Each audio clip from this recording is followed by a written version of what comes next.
Hello, everybody. I am so happy to have here today a person that for me has been so inspiring.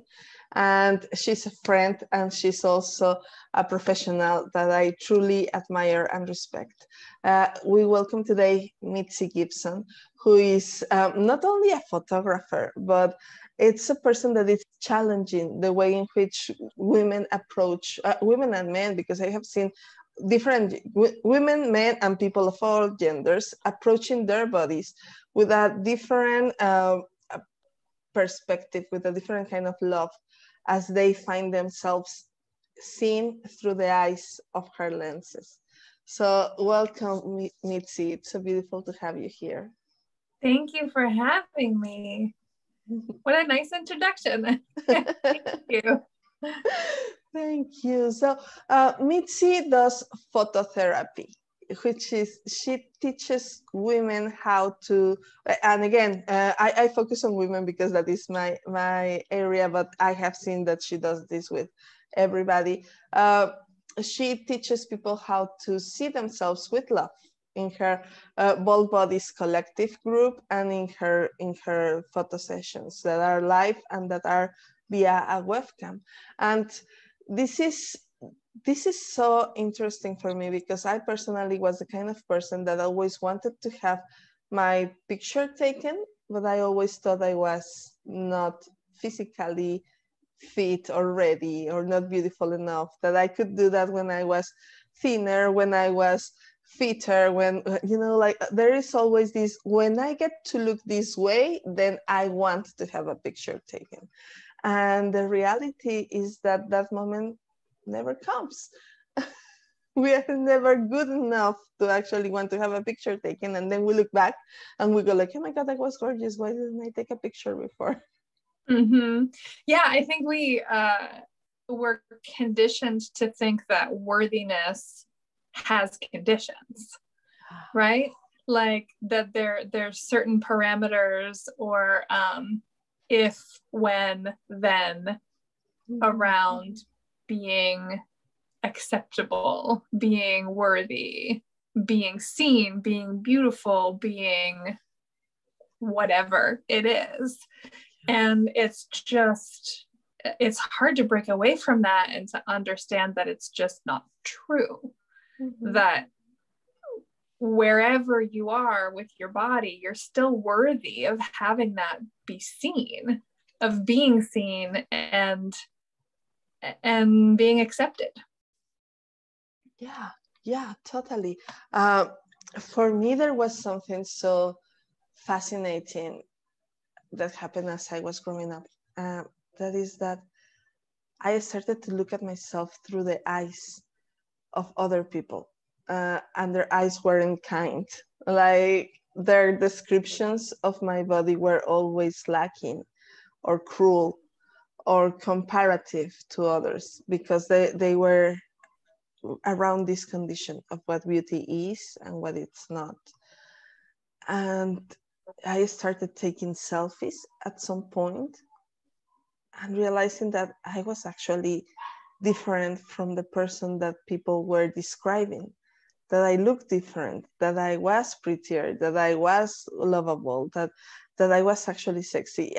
And that was just, that was my first step. And I decided that I could do that just through selfies. And I hated when other people took a picture because, of course, the mom or the relative or they were never kind with their pictures either. So I felt the judgment right away. But what you do is you actually, the moment I sat with you to take a photo shoot, for the very first time, I saw somebody looking at me. Oh my God, I'm gonna. Oh, it's okay. For the first time, I saw somebody looking at me with the eyes that were not judgmental, not cruel, but were loving and were kind. And I was perfect in that moment, without needing to lose the extra pounds, without needing to get makeup, without needing anything. Just like that. I was just perfect. And I found that to be such a powerful medicine. Yeah. I think we have so few spaces where we feel like safe enough for that to happen, or that we often feel like we need permission. You know, we need permission to do this kind of thing, or we need permission and the feedback from other people, when, you know, a lot of what I want is someone to experience is giving themselves that permission and creating that space for yourself. And if step one is, you know, seeing me or any photographer doing selfies, whatever it is, if that is a conduit for that, then like I am so grateful that happens and to be part of that journey.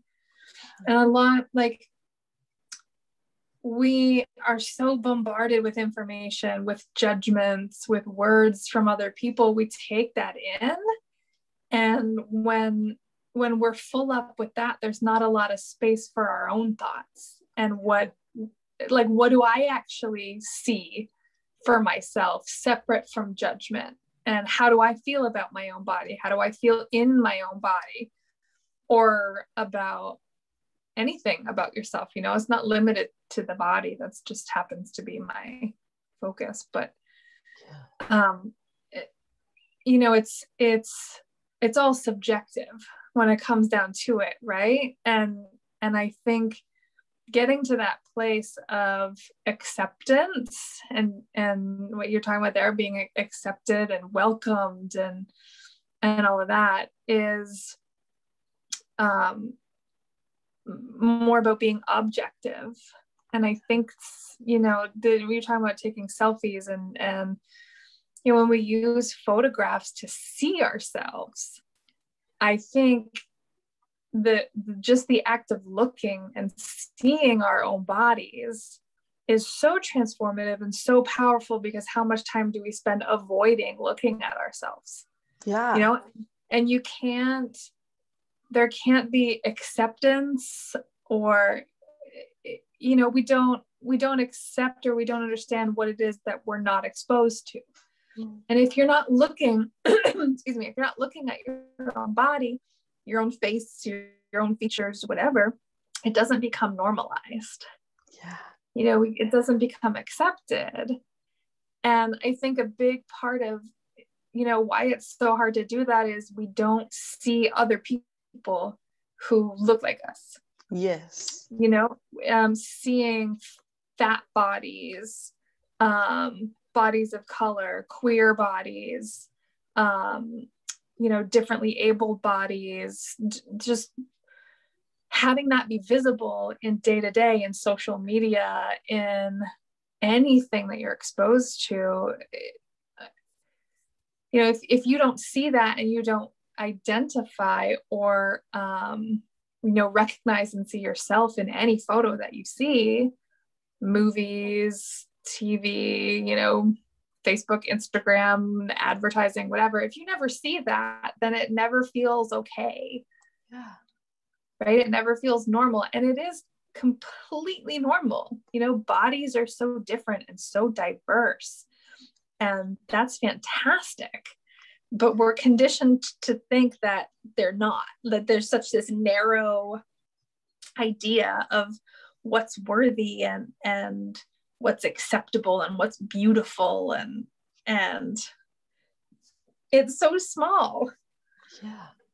Yeah. It messes up with our psyche. It's I think that we receive this double standard in which on one hand we are encouraged to not look at ourselves, to avoid vanity and remember that vanity is a sin, and you know, like these ideas that really punish women who try to look beautiful in whatever, no matter what it means to them to look beautiful, but they are punished, they are judged as vain, they are judged as shallow, as whatever idea people want to put on them.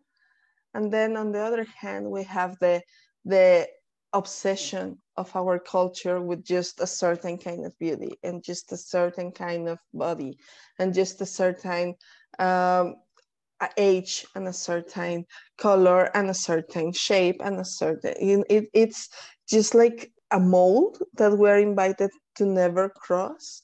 And that really messes up with the way in which we feel to be fit in the world. Like it's not just in our head, it's the messages that we receive, the things that we don't do, the people that we never said yes to, or that we never tried to talk to because we were afraid of being rejected. It's the adventures we didn't live because we thought that they were not for people like us. Yeah, and I think that's so key. And our bodies change. You know, that our bodies are meant to change. They're not meant to stay the same. We age.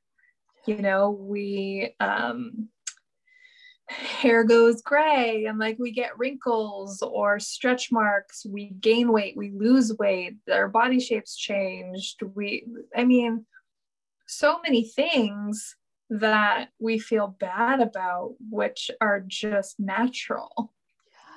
You know, or we're embarrassed about it, we're afraid of it, you know, afraid of getting older, afraid of getting fat, afraid of, you know, all of these things which make you no less worthy. Like, again, coming back to that.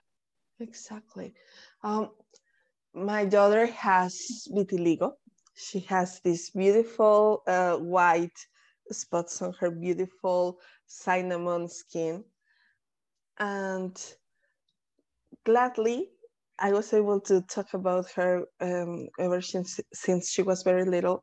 Well, she started having them like 2 or 3 years ago. By showing her a picture of a model that had vitiligo. And I showed her the picture of this gorgeous woman, and I showed her a doll with vitiligo. And she's so proud of her skin. Yeah. When people tell her that she should put this or that on her skin to stop the spots, she goes like, why would I? They are so beautiful. So I think that's the power of representation. Just seeing that there are other women, other people out there, other bodies that have that thing that we were ashamed of or could be ashamed of, and that is part of what makes them beautiful, can be so transformative. Yeah, and just think how, I mean, it might be completely different if she'd never seen those photos. You know, if she never saw somebody else, you know, if you never see somebody who looks like you, who has, you know, skin patterns or acne or rolls or whatever it is, it's so important. And I think, you know, I always ask my clients if they're comfortable signing a model release, like, can I show your photos? And a lot of people are really nervous about that. You know, one, it's a very vulnerable thing to have photos taken, no matter what kind, but especially nude photos, you know, boudoir lingerie kind of stuff. That's a very vulnerable kind of image. And to share that is another level of vulnerability. But I feel like the stronger draw, and why I want to encourage people to take selfies and to post them and to do photo shoots, you know, and allow the photographers to post their images, is so that someone else can see themselves in your body. You know, and if, again, back to, you don't see someone who has your body shape, your body type, coloring, age, weight, whatever it is, then putting yourself out there, showing your body, lets someone else see that, oh, I could do that too. Oh, I find you very beautiful and very unique and interesting to look at and attractive. Oh, I look like you. Maybe I am too. You know, that connection is so important. Exactly. And I have seen that when I see the pictures that you share in your group or in the pages where you share your work, and I see these amazing looking, beautiful models of different sizes and shapes and ages. And it's just stunning how diverse beauty is. And then you can say, oh my God, I look like this, or yeah, she looks beautiful. She doesn't need to be tiny and super young and to look beautiful. Look at how many shapes and colors beauty has. And then the importance of beauty. I think that that is also very important. We learn from a very young age that beauty is kind of a vain purpose, that you are shallow if you want to, if you aim to be beautiful.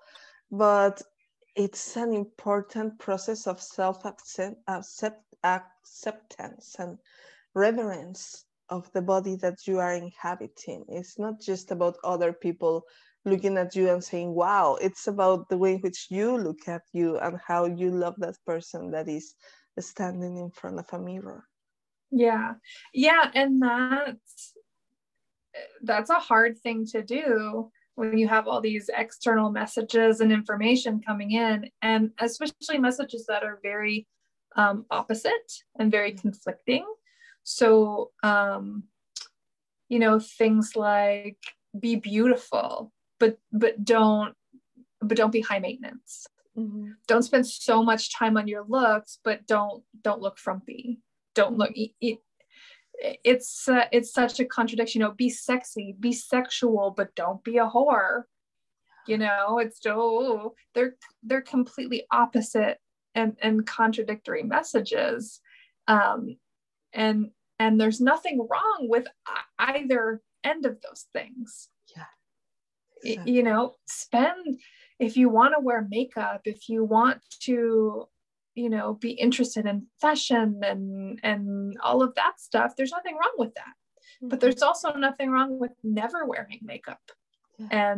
And all of that. So it's so hard to figure out and to accept ourselves with all this noise.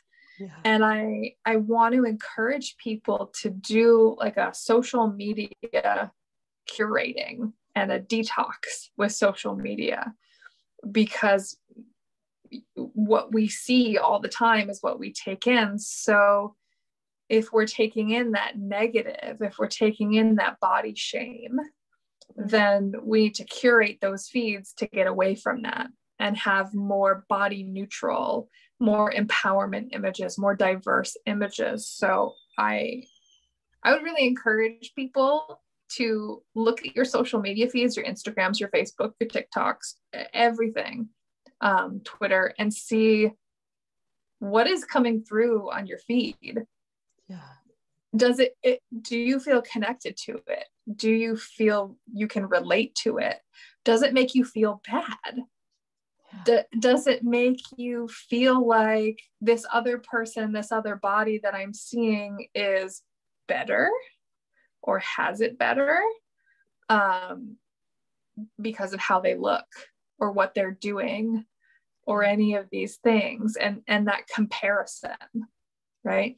If what we're filling our time with, if what we're filling our social media, our consumption with, is breeding this culture of comparison and of body shame, then we need to detox that, and we need to rearrange that and fill it with something that makes you happy, makes you feel confident, makes you feel connected, makes you feel seen, all that. Totally. I love that idea. And I think it's so important because we have so many options in our social media, but there again, how many people are choosing to be with looking at the same models, the same super hyper curated pictures of super hyper curated models, because maybe they are not that perfect either, but they are not going to show or display their cellulite or their little rolls, because the pictures are perfectly curated to sell an idea that is not real for them either. So how if we dare to go beyond that that programming and started looking at women that are actually taking a step further and showing up in the way that they are, in their beautiful diversity that they are. Yeah, and I think a lot of that is on us as photographers, on companies who are putting out these images, you know, and I think in a big part it's up to us as that company, that creative, that photographer, to put diverse images, to put body diverse images out there.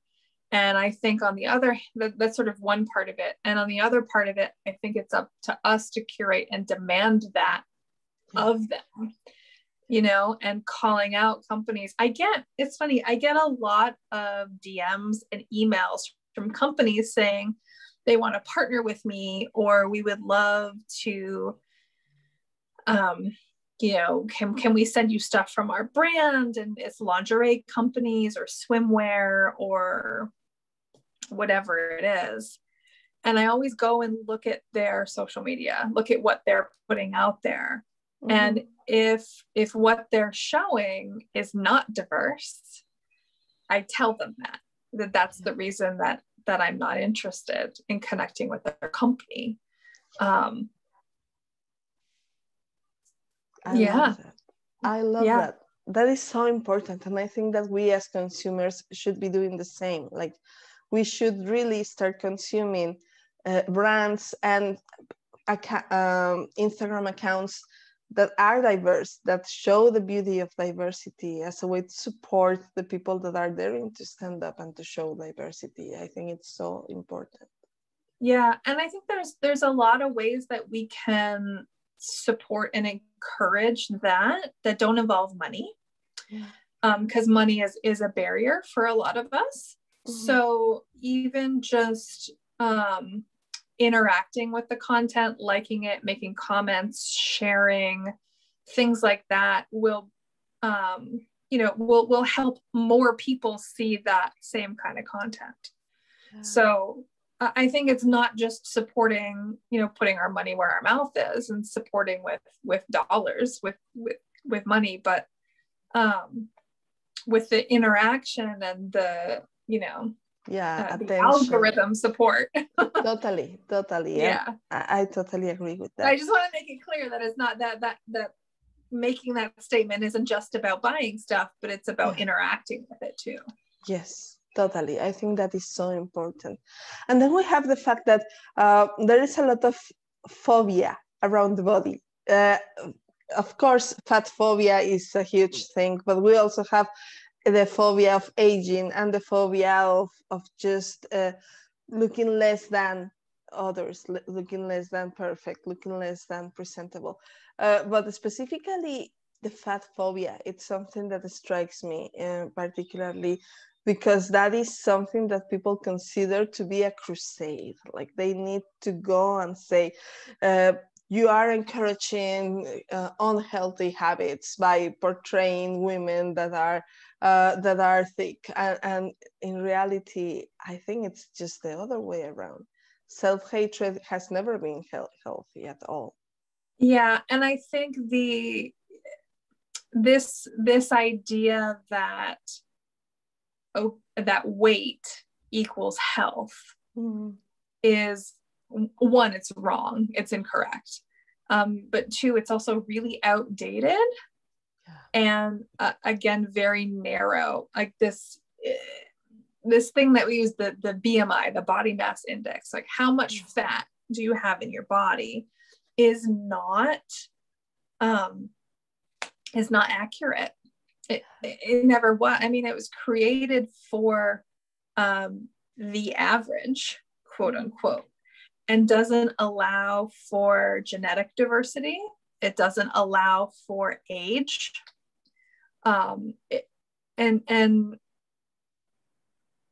It's so mind-blowing to me that fat does not equal health, or it doesn't mean you're unhealthy. Being thin doesn't mean you're healthy. Totally. Right. So this idea of promoting unhealthy lifestyle, promoting obesity, is is in and of itself that phobic. Totally, Yeah. totally. I agree. And then it takes us to this place in which we are being healthy in quotations because we might focus obsessively on weight, but in reality, our mental health totally is messed up because what happens is that this obsession of culture to teach us how to look well enough has messed up with the head of so many women. And for me, that is one of the things that are the most important about the work that you're doing, and even the work that I'm doing by bringing these messages and sexuality empowerment to the world and female empowerment to the world, is speaking up about how perfect you are the way you are right now, and how you don't need to change anything in your body, in your skin, in your weight, to be worthy of love and appreciation. Yeah, 100%. 100%. I remember when I was younger, I grew up with the models of the 90s that were hyper skinny and had zero butt, especially the models of Calvin Klein that were particularly thin. And then I grew up thinking that my ass was disproportionately huge. Like, oh my gosh, I must be deformed, because my mom would always say, you have such huge hips, and she would go like this. And it took Jennifer Lopez, the Kardashians, and the visibility of these women that are the two things that I am, that is Latina and a little bit of Lebanese. Well, she's from Armenia, to portray women that had bigger butts, and now everybody's crazy about the big butts. They even get surgeries to try to get it, and I'm like, oh my god. And I was so ashamed about mine for so many years, and now look, right? And for me, it's just about how, again, representation matters, but also about how trends change and they come and go. But our bodies need to be seen and accepted the way they are right now. For that, we need more variable representation. Yeah, absolutely. And it'll be different in 10 years from now. It'll be different again in 30 years from then. Like, it's always changing. It's always changing on what the trends are and what the culture says is beautiful and all of that. I think it's, no matter what somebody looks like, someone else is into it. Somebody finds that attractive, and maybe you're just not your own type. Exactly. But you're somebody's type, and not that necessarily should be the main factor in body image. But I mean, if you go on the internet and you type in whatever feature it is that you've got, there's thousands of websites interested in that, who find that attractive, who find that sexual, and there's a reason for that. Totally. I think we forget that, like, whatever you got going on, somebody's into it. Yes. And that goes for everything in life. Like, there's always looking for what you have to offer. There is always somebody looking for that. So so let's look for that in ourselves. Exactly. That's the first thing. For me, there have been 3 moments that have been a turning point when it comes to my self-acceptance. One was starting to take flirtatious and even sexy selfies for myself, just looking at me, and I was like, wow, look, I am so sexy, I'm so cute. And I started actually feeling enamored, feeling seduced by my own image. Another one was a retreat in the jungle with 40 women, all of us naked, and looking at all of us with different bodies. All of a sudden, I was not ashamed of my body at all, because there were women with so many different functional, beautiful bodies, with so many different qualities. moving and dancing and ecstatic. And that was one of the biggest lessons that I had in life. Like, wow, look how beautiful each of us is. And none of us was comparing ourselves. None of us was like, oh my God, look at her boobs. We were all just enjoying the freedom of our bodies. And the third was my photo shoot with you. And I think the three moments were different in different layers. One was, yes, I can look at myself with love. I can exist in my body with freedom. And yes, somebody else can reflect my beauty. And absolutely. I think these three stages have been each of them really empowering. But that one, being seen as beautiful by other people and being reflected of my own beauty, is deeply, deeply healing, because it allows us to feel that we fit, that it's not just in our head, that we are fitting in our little world with our people. Yeah. And that's okay. Yeah, exactly. Yeah. And that's okay. And I think it's, this photographic journey, this body image journey for me has been really interesting in the discovery that the more accepting I become about my own body, the less about my body it becomes. Yes. Thank you for saying that. Yes. Yeah, because it's ultimately has very little to do with the body and very much to do with the mind and our perception of the body. Yeah.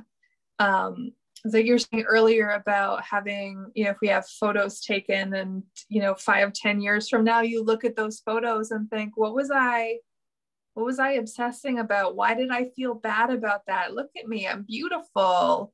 Like, I'm sexy. Look at this photo. I look good.